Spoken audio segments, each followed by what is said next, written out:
Good morning, everybody. Welcome to Monday morning. Great to see you. Great. Thank you for navigating the daylight savings new times. That was a challenge this morning to get out of bed an hour earlier, what it felt like, at least. But terrific to have you here. Great to see so many people. Please put in the chat, if you're here for the first time, it's great to see you. I see a few new faces, which is amazing. Please let us know where you are coming from. And if you're here, if you're a regular, that's also great to see you. Say good morning and where you're coming from too. This morning we have a very special guest who is actually a semi-regular to the warm-ups, definitely through the summer and the fall, and always a wonderful, wonderful person to see. Good morning, Gail Williams. Good morning. Great to see you. You're in your studio in Chicago. Yes, I'm in my Northwestern studio. Awesome. It's a little quieter here. Yeah, we were hoping for dogs and grandchildren this morning, but we didn't get that. I decided that was just too confusing. Too many people. Awesome. And good morning to everybody on Facebook in the IM community. We are here Facebook Live. This is the first Facebook Live we've done this year. So welcome to you guys. Great to see you. All right, so I thought I would start this morning with a bit of buzzing because we haven't done buzzing for a little bit. And we talked about that last week. So let's start with buzzing. Really, really simple one. Just octaves, opening the airstream, making sure that we've taken a nice full breath and nice easy release. So.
Terrific.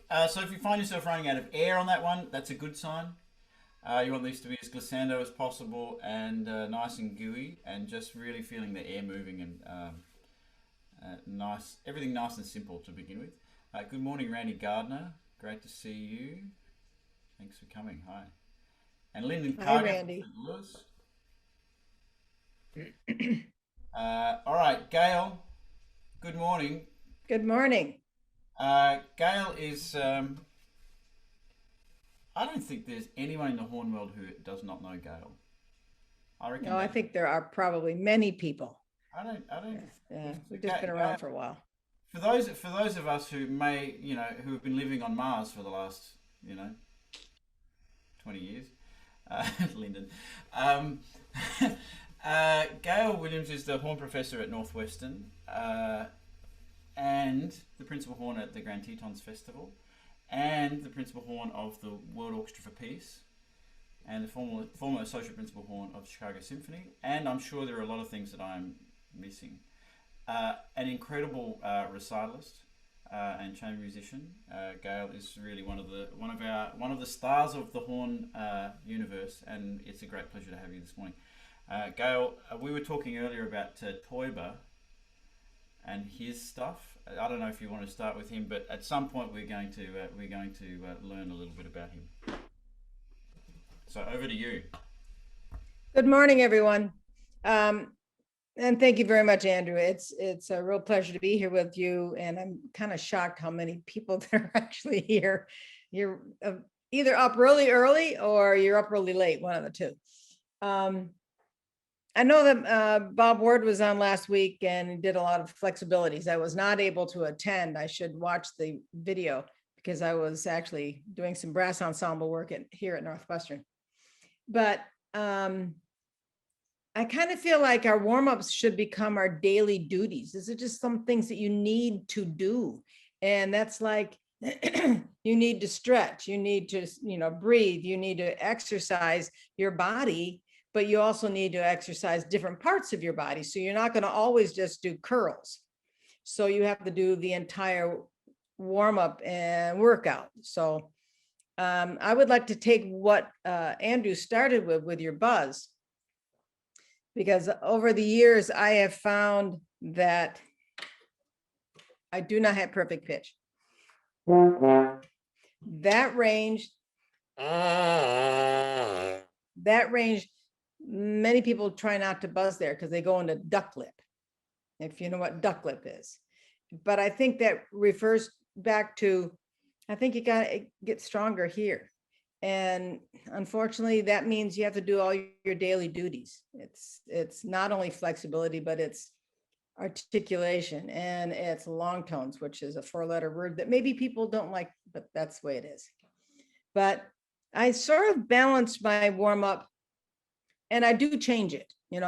I keep adapting it depending on what I have to play, what I have to do. But if you would look at the trumpet book by Max Schlossberg, in the very first page, or one of the first pages, he talks about daily drills. I sent that to you. I don't know if you can put it up on the screen. It's just for them to refer to. Yeah. Not that we're going to. So that document and the other document that you sent should be up in the IM community files Okay. On our Facebook group, so everyone can access them there, and we can go from there. I can try and dig them up, but it's probably easier if you guys check them out. IM community in the file section of the group. So there's 8 different sessions. There are sections in this warm-up or daily studies. And I feel like you kind of have to hit upon each one. What's interesting in the Schlossberg book, there's not one long tone. There's not one articulation. There's many. So you have a variety, but you could use that as an example and then pick up some of the horn studies that you know of. Some of Andrew's that he's been giving you, some of Bob's, some of Fred Teuber, some of Farkas, some of Dufresne, anyone you can grab a hold of. I think you can, it's nice to have it in front of your nose, so then you do them better. But what's interesting for me about Dufresne, the book that Thomas Bacon created, that he interviewed some people, unfortunately they're passed away, but Dufresne was the very first horn professor here at Northwestern. And he had come over here. And so who was some of his students? Farkas, Brauch, people that went in the Chicago Symphony because he taught here, And so that tradition came, I think, very strongly. But what's very interesting, if you get the Farkas book and you think, oh, they're the same, it's just a little different tweaks here and there. So that's what you have to become your best teacher, so you can figure out which exercise you need to do to make it work for you. And I'm going to demonstrate a few things. I was showing Andrew, I like to have my students get a tube, and it helps with the lower buzzes. So if you just extend the mouthpiece,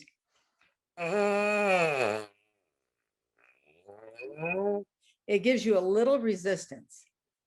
So it's easier to buzz. You can't buzz, you get into a harmonic series. So you can't buzz really high on it, but it's a helpful little tool.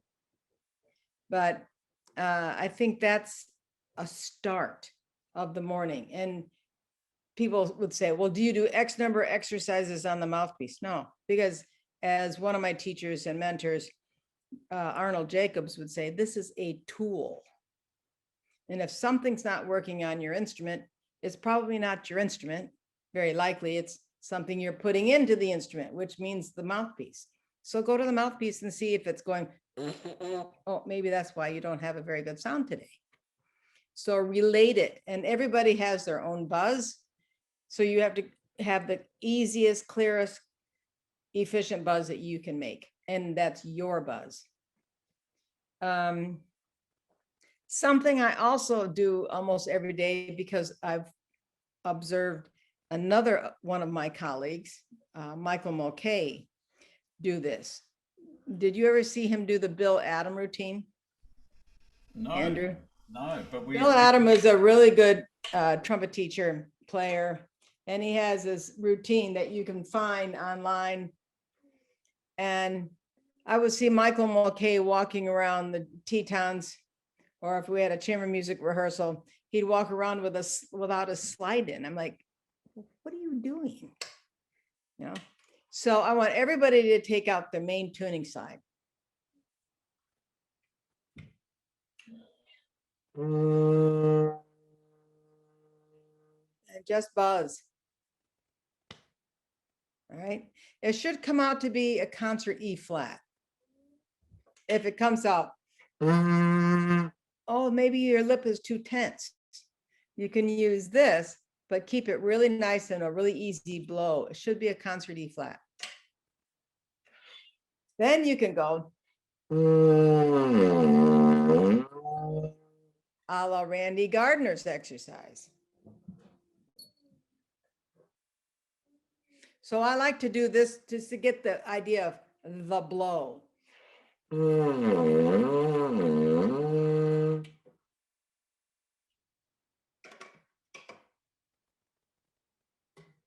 Then I put my slide in.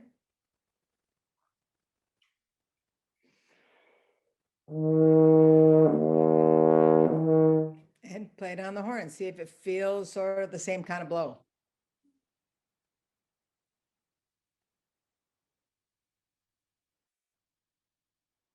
So does that work for people? That's right over my break, Gail. That's hilarious. It's you can also do this. You can take the slide out and go. And it jumps a tenth. If you just use the right kind of air, and I'm not pressing, I'm just blowing quicker air.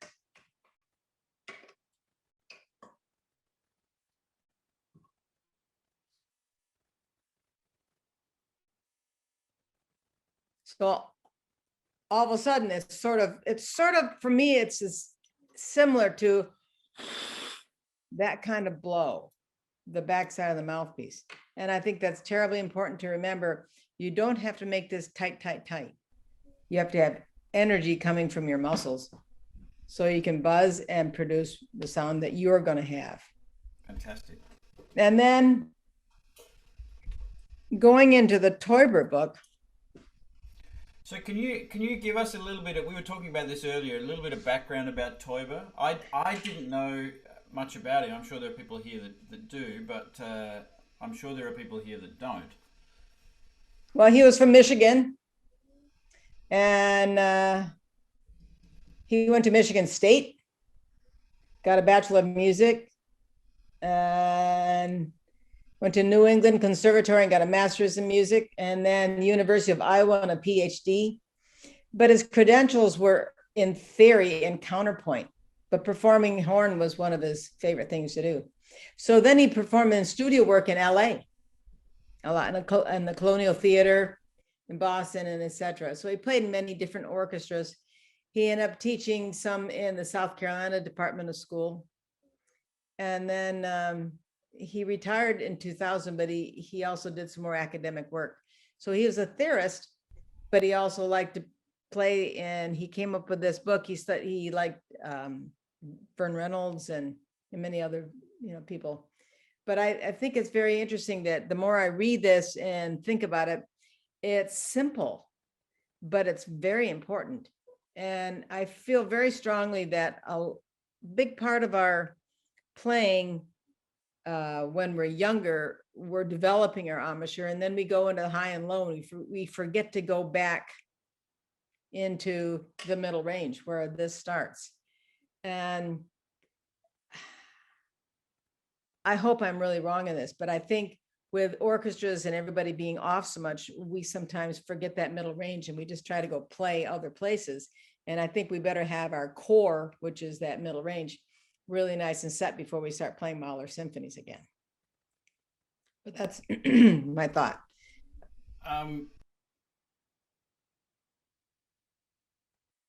I can't hear you. Oh, let me. I'm doing really well this morning. I've only talked with a mute on once so far, so that's a record for me so far. So why don't we start with this? I'm going to do a couple of drills, and then we're going to go into some Teuber stuff, and Yep. And then we'll see where we go from that. So I just want to start with we're going to start on a horn C, so our concert F. And we're just going to do 2 and 2, really, really simple. I'm so glad that Gail talks about these things being really, really simple. For me, I just want to set up my mechanism at the beginning of the morning in this middle register, uncomfortable register, or for most of us, uncomfortable register, and just get the air moving and get things simple. So we're going to do 2 notes without articulation, and then we're just going to add the tongue and do 2 notes that way, and then we're just going to gradually move lower. So starting on a middle C on the horn, so concert F.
So the idea of this is really just to be focusing on how you breathe, how you blow, and making sure the air is moving as relaxed and open as you can. And then that the articulation is just coordinating with the front of that airstream. It's not starting the note. Articulation really never has, in my thinking, never anything to do with starting the note. It's just a coordination point.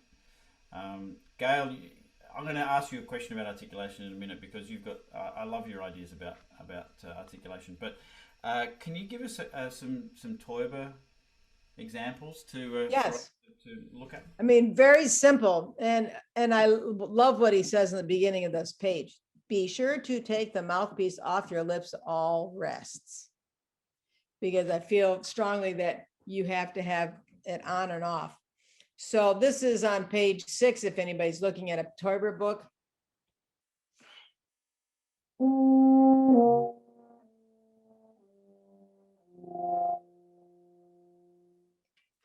Very simple.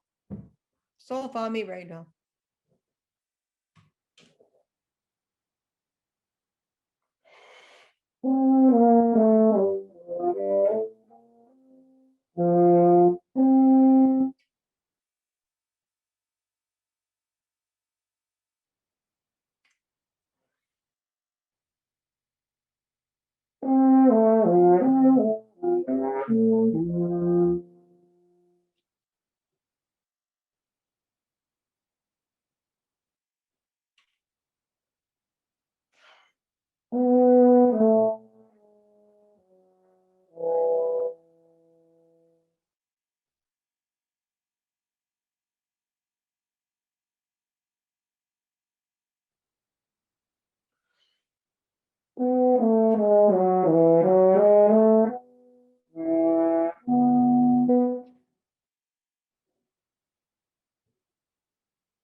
So this Teuber exercise, you can go down into the register, you can go under the B flat side, so you can spread it out and not get a huge range, but a good octave and a half pretty quick.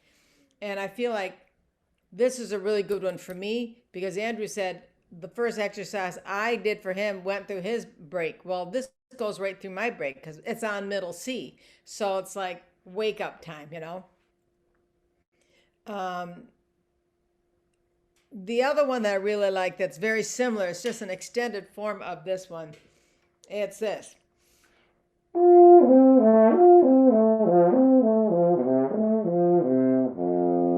Just on the open harmonics.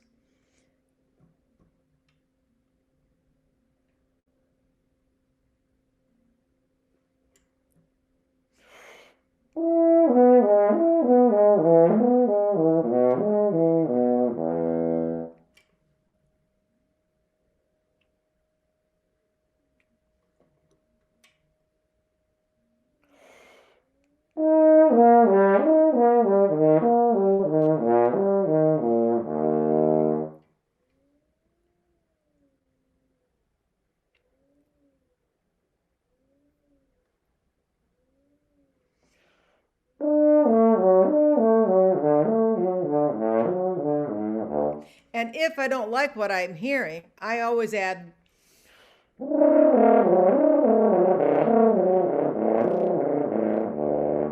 the flutter.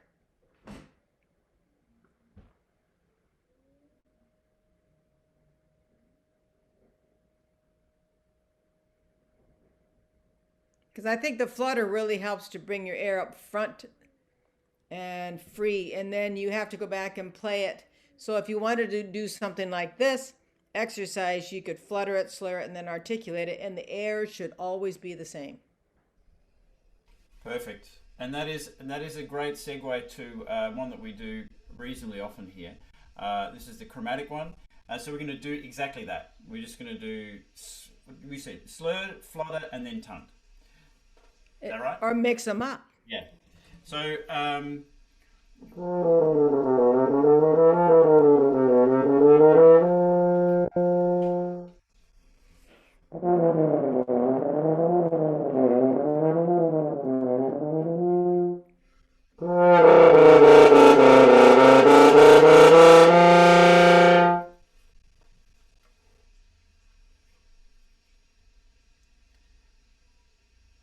and then for me, the next step that I have to keep flexible here is I will actually add a little bounce. So I'll play them slurred, but with a little huff, little flexibility.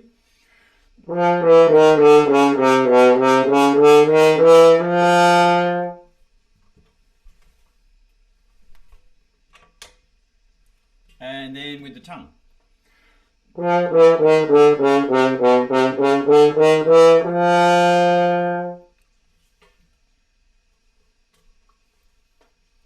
And then down a half step.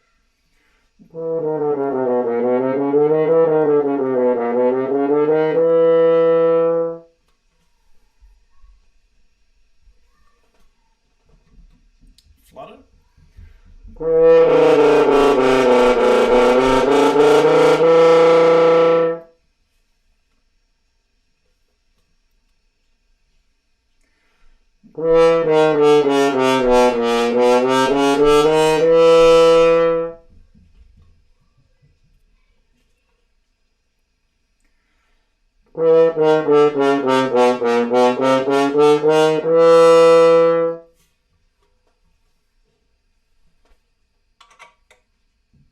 And we'll do one more sequence.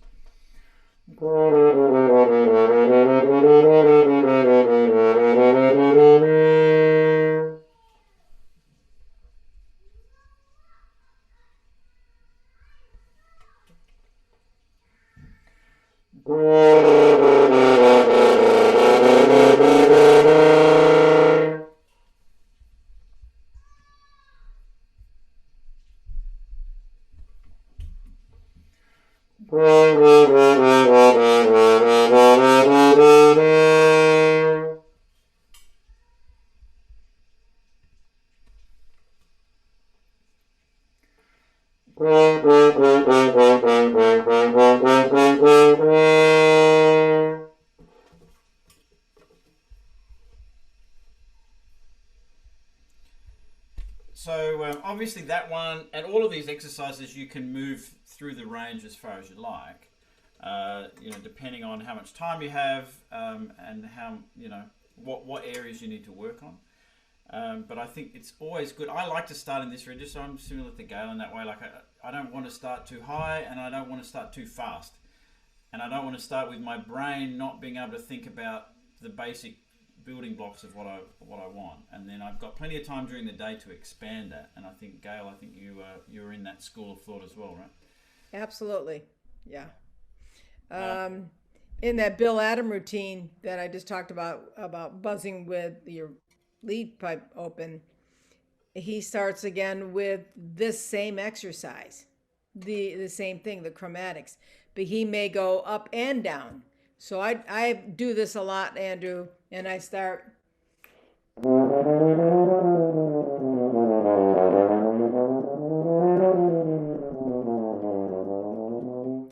twice. So I'm going through my break area. I'm working. Then I'll do the octave.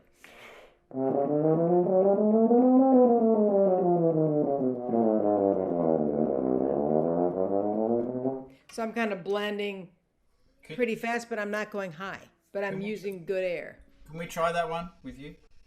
So go up from G to D flat twice and go down twice.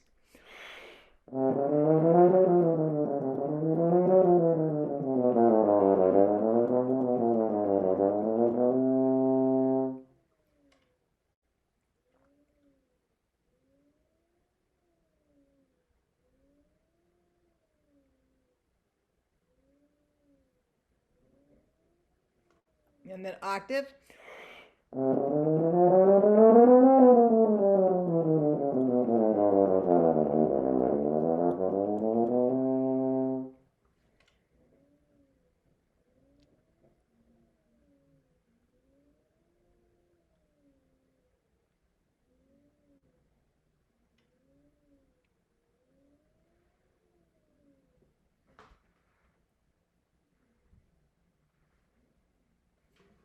I was just looking around my room. Something we didn't say about breathing, these muscles in here in your underneath your armpit, that really has to move. And if you can find that you're not moving, you should put your hands and make sure your elbows go out. So that's really important when you're taking big breaths, and you need to stretch that. That's important. I was going to show them this. How many people have one of these things?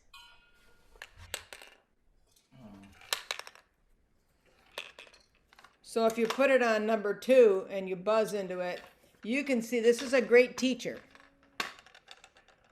Oh, the ball didn't move. What do you think I'm doing wrong? I'm using kind of tight compressed air. If I just blow, it goes. So this is a really important $15 teacher. I've gone through many of those. They get a little dirty after a while, but get another one. We're working on getting the invested musician branding for these, but we're not quite there yet. That's the great.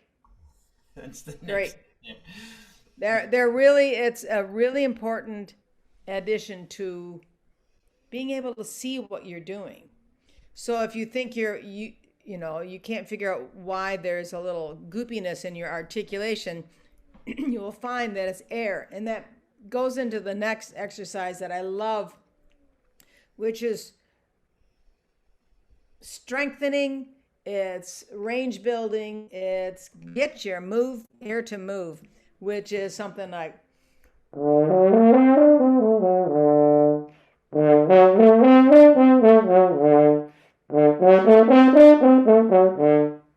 so it's out on the open harmonic on D horn. And then you just go to the 9th partial.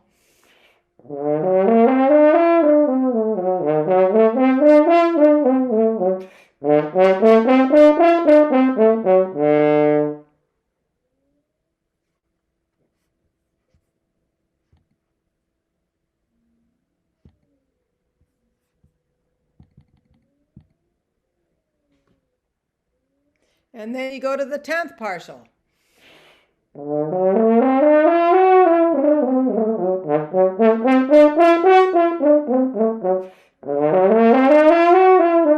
mix them up. You can articulate it, you can flutter it, you can slur it. It does. You just need to get everything moving. So go to the 10th partial.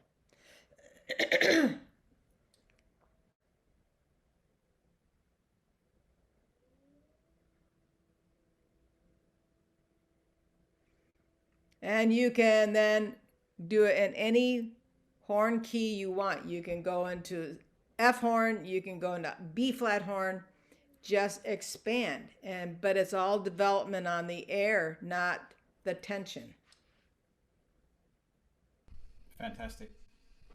Really, really great. So I am going to do a slow scales pattern, and then we're going to talk with Gail a little bit about articulation and your thoughts on articulation. So for me, this scale is basically, the idea is to make sure that the air is constant all the way through, as if I'm blowing a legato scale, and the tongue is just cutting through that airstream as I play the repeated notes. So really, really simple drill.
And only because I'm contractually obliged to continue, we have to go up to F sharp. So we've got 2 more to go. Otherwise, we have to shut down the feed.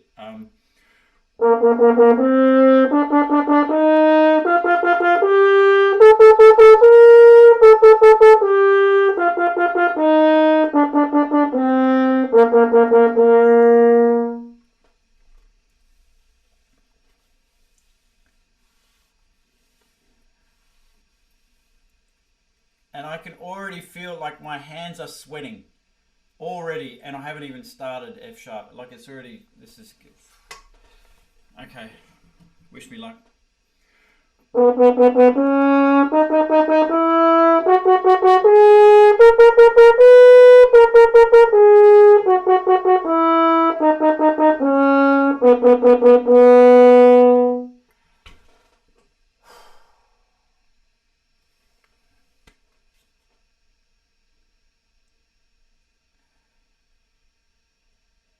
It's sort of, I mean, really this ends up defining my week. If I can play F sharp, I know the week is going to be spectacular, and if I can't play F sharp, it's a bit dodgy.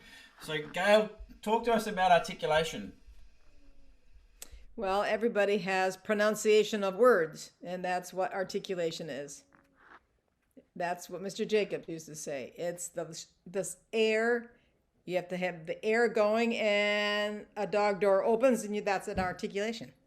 You know, we don't start our sounds by tongue. and that gets in the way. Or as my dear friend Todd Barrowmaster would say in a story, that's the hijacker on the plane. Get it out of the way. Get it down on the ground. And it just flips up and it cuts the airstream. Exactly what you said. I sometimes, when I have a vegan horn student, I said, it's like this beautiful sausage, and you just, you have the sausage, that's your air, and then you're going to get a really thin slice of sausage, and that's your articulation, and it's out of the way. Get it up. So to bug people that are vegan, I like to do that. I won't show this video to my brother. It's okay. But it's very simple, and that's a DMA dissertation that someone should do, is using articulation through the different countries, or even in the United States. We all speak a little differently, and that really depends on our articulation, but it still is the air. Yeah, it's interesting. In the Invested Musician course, in our fall and spring course, we have one of the members of the course is a former student of yours, Mira, and Mira is an incredibly smart person, and one of her strengths. There we go. Hi, Mira. Good morning. Morning, Mira. And Mira talks about the importance of, exactly what you said, the importance of language in articulation. And it's something that she has educated us in the Invested Musician program on. Thank you, Mira. She would educate me every week, and for 5 years. I don't think that's quite true, but thank you. I'm mostly just selling your secrets, so. That's my line. You can't have that.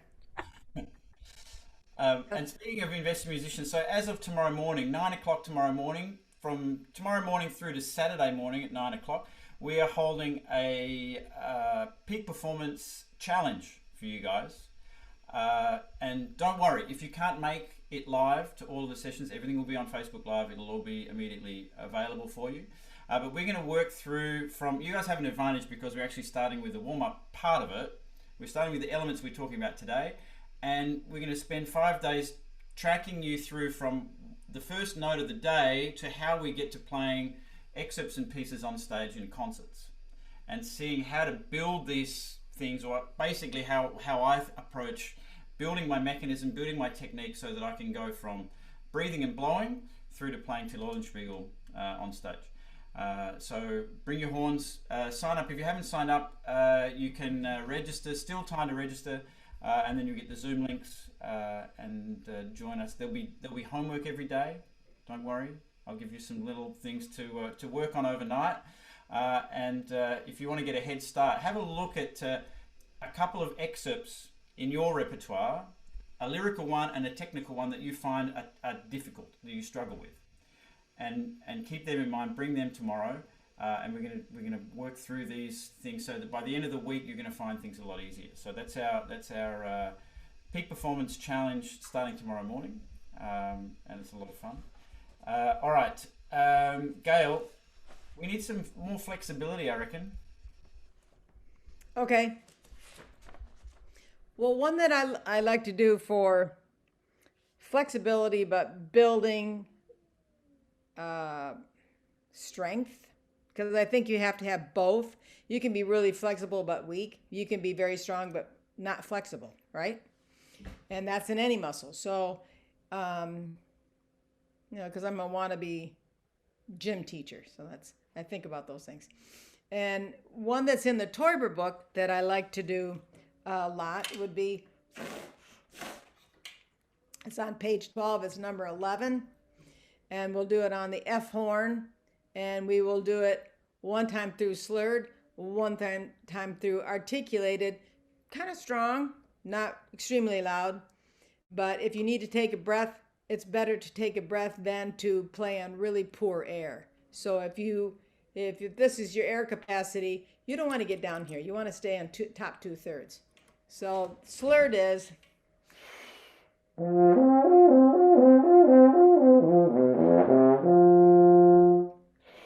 Now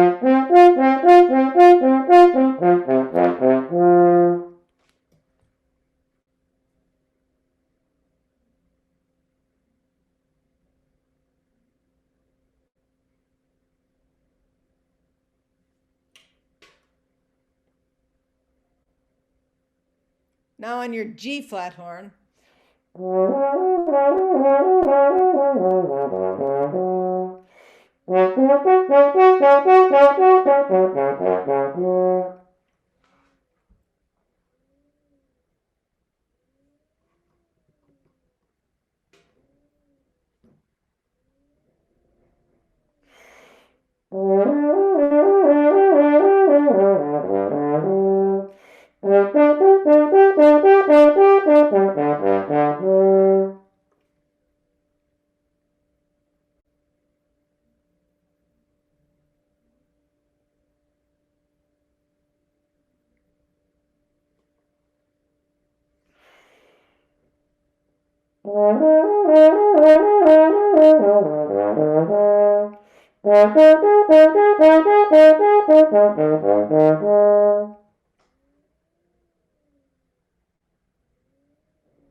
And we're going to jump to F sharp. So go back and forth between B flat and F horn.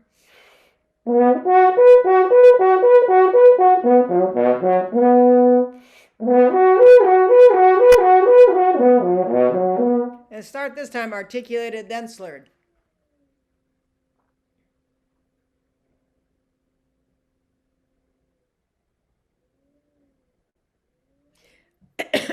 I think you have to mix them up because I think you sometimes don't realize what kind of good air you're using when you're slurring, and then your articulation works. Then you go to articulating and you're just smacking away instead of blowing. So I think that's good to move it around.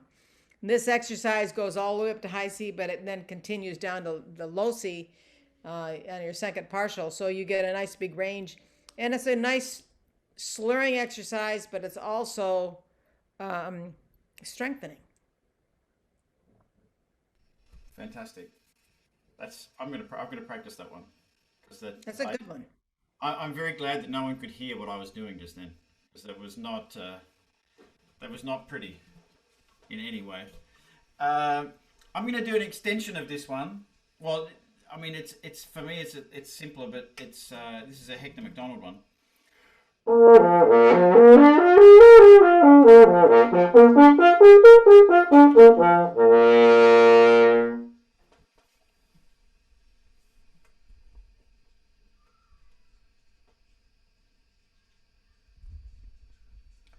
So we start on a concert B flat, horn F on the B flat horn, and then we're going to go down the B flat horn, so second valve on the B flat.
And obviously we can go down on the F horn as low as you like. If you have any questions for Professor Gail Williams, please put them in the chat. You can probably get to a couple before the end of the session. That would be great. Gail, something else. Something else. Do you want something strengthening? Yeah. But also intonation work. Perfect. Perfect. Okay, so in the Teuber book again, on page, and I stick with this is page 19 and number 18 exercise. I stick with this one, and I'm, of course, typical me, I like to mess up with it. Extending it fourths.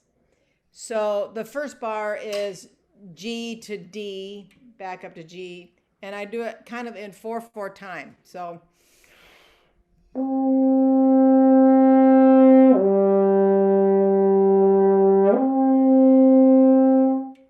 that's in 4/4 time. So everybody do that.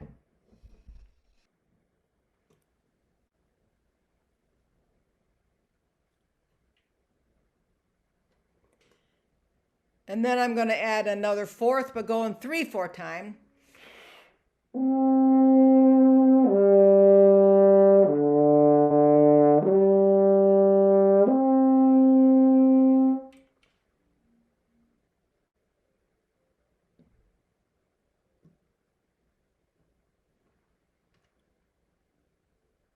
Now I'm going to add another fourth and go in 2/4 time.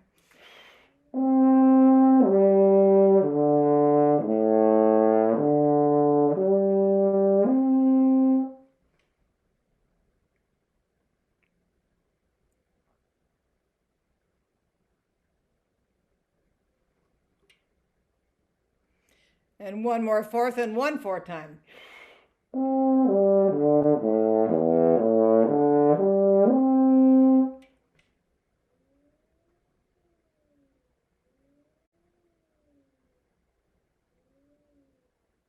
And now you get to move to A flat and do the whole thing over again. So this page gets very long, but if you get the whole page through, you've sort of done a long tone study plus some flexibility at the same time. Because if I do just a set of long tones, I get very stiff. So I have to do some kind of flexibility after long tones. So this kind of does it both in the same time for me. Yeah, terrific. That's awesome.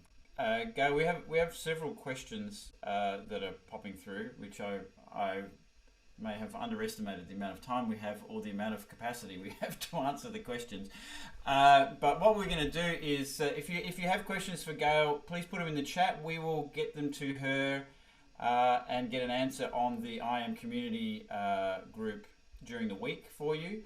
But the first question that comes to mind, I know the answer to this, but I don't want to answer the question. Gail, what sort of horn do you play?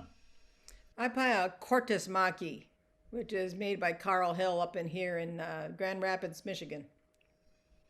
Cool. Yeah, beautiful, beautiful horns. Yeah, and it's a copy of a Geyer. Sounds amazing. Yeah, terrific. There's another question that I want to get to. What are your ideas on projection? What do you think about?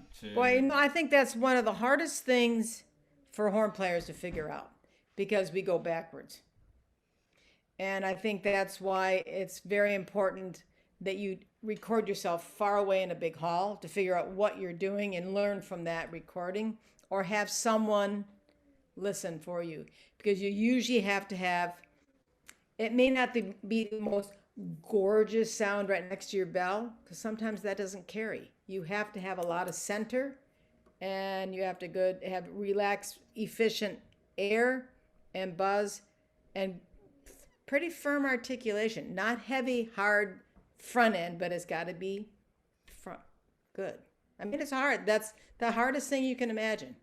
You think you're doing a lot, and you listen to a recording and you think, oh, I didn't do anything. So. Yeah, and often is the case where the sound that if you think you're making a beautiful sound here, it often is not what gets out the front. No. No.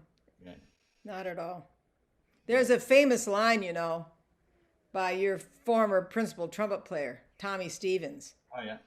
Do you know this line? No. Oh, in a recording session, one of the horn players said, you just can't hear the horns. And Tommy Stevens said, well, if God wanted the horn to be heard, he would have put the bell out front. That's Tommy Stevens. Yeah, brilliant. So. That's great. Fantastic.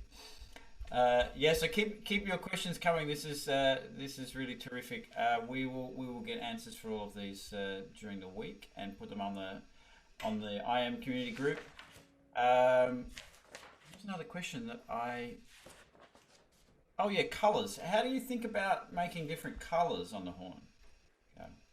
Well, that's why it's so interesting, because we can create many colors, and we have to play with so many different instruments that we're not just a brass instrument. So you have a color when you play with a brass section. You may have a different color when you play with the strings or with the oboe or the clarinet. So you have to have colors in your ear and in your head, and you just try to make them colorful. You have to think about those colors. I like to see music in colors. So you mentioned till. Till is not just short notes, it's orange. It's orange. It's not red, it's orange. Brahms 3, it's different shades of blue, not one kind of blue. So imagination. Yeah, terrific. And there's a question about fixing escaping air from the sides of the mouthpiece when adding the tongue on chromatics down. This is something actually that I learned from one of your students, Gail, who studied with me at Colburn, actually. Alex Lasky showed me a trick with this. So I'm going to leave it up to you, but yeah, there's a very good drill that you have for this. It was a while ago, maybe. Using toothpicks? It's just simple. Oh, the stop buzzing? Yeah. That's from Lucinda Lewis, actually. Right. Yeah. So and it builds the strength.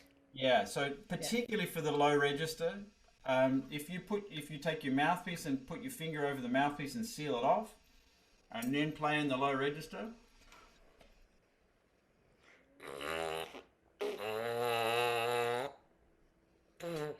Right. And it really shows you where your leak is happening, and then it really enables you to create that seal. The other thing that I found this one to be useful for was really helping with my articulation and the motion of my tongue. Because I'm not hearing anything, because there's no sound coming out, I can really feel what's going on and be really conscious of how that works. Yep. So it's a good tool. I use it quite a lot. Yep. It's a good one to use when you think you're not in shape, and it helps you get back in shape a little bit more. Sure. Yeah, great. All right, it is that time. We have reached the time where it's up to Gail to show us the elephant. I'm going to do a different elephant. I'm going to do one that's in the Teuber book, page 13, number 12.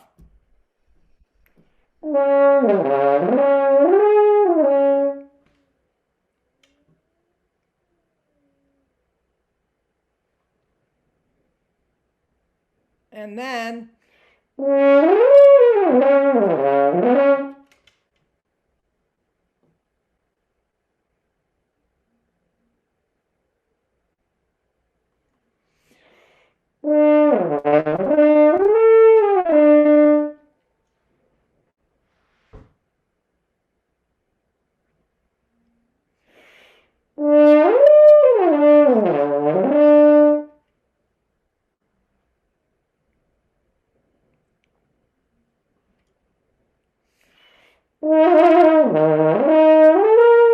we didn't do any lip trills, so you got to throw one in there somewhere.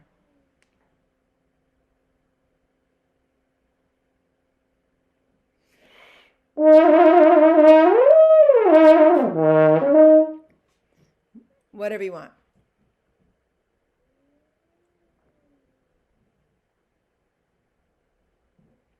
My favorite elephant call, and this is, I would do this just before I walked upstairs to Orchestra Hall because I knew I had to get this done.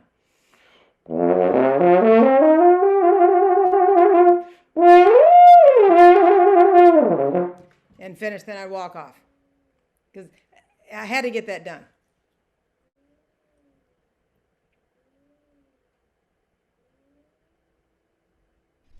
That's just showing off, Gail.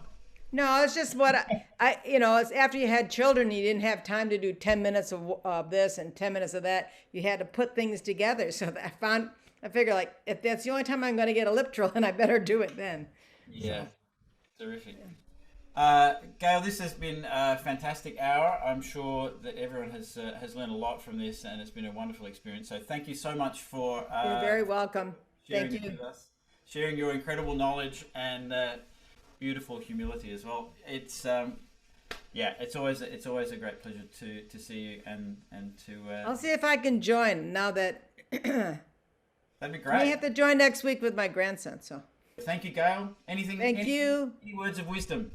Be well and be safe, everybody, and keep wearing your masks.